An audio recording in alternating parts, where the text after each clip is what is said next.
Good morning, everyone. We've certainly had some active weather in the past 24 hours or so with some severe thunderstorms rolling their way through the county. Now, it took a while for them to make their way eventually towards areas north and east, like outside our studio. So as we go through the course of the time lapse here, starting things off with late yesterday evening, we've been able to see a rainbow. If I step away from the camera here, as we slowly drive things out, you can even see the raindrops reflected on the camera. So a lot of areas picking up on quite a bit of rainfall in a short amount of time, along with some gusty winds.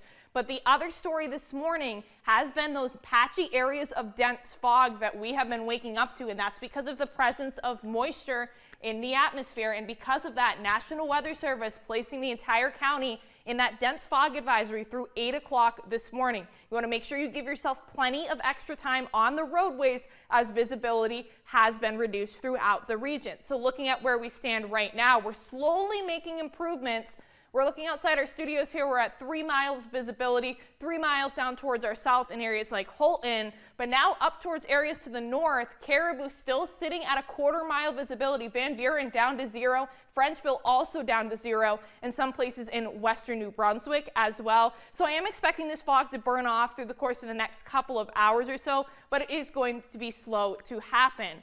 You can see that system that provided us with that active weather yesterday now quickly moving its way off towards the north and east, but it is close enough to the region that it's going to provide us with the cloud cover and some scattered showers through the forecast today. So a closer check at satellite and radar for you this morning, picking up on a few isolated to scattered bands of rainfall. A lot of this has been mainly centered towards areas towards our west, not really making it to the east at this point, so we're sustaining mainly drier conditions this morning throughout the rest of the county.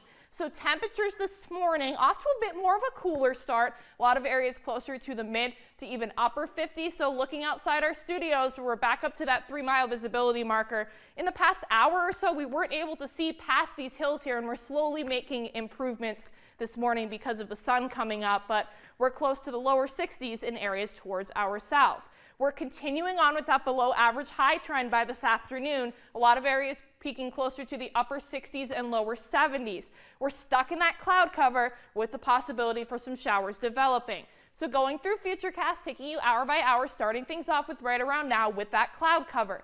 We're sustaining mainly drier conditions this morning. That's going to quickly change by the afternoon. Notice how we have some pop-up showers developing on the map once we get past the lunchtime hour. Anything we do see expected to be very quick to move out of the region and likely not going to amount to much, but these shower chances are going to stick around past the evening commute as well. So not expected to be a total washout today weather-wise. You just want to make sure you have the rain jacket and the umbrella handy in case of those pop-up showers developing. Overnight tonight, we slowly dry things out, but we are still stuck in that cloud cover because we still have shower chances in the forecast through the course of tomorrow. A lot of the showers we will pick up on tomorrow will be mainly centered towards the afternoon and evening. So overnight tonight, as we're stuck in the clouds, those overnight lows fall back into the middle to upper 50s, some lower 60s possible, mainly in areas to the south.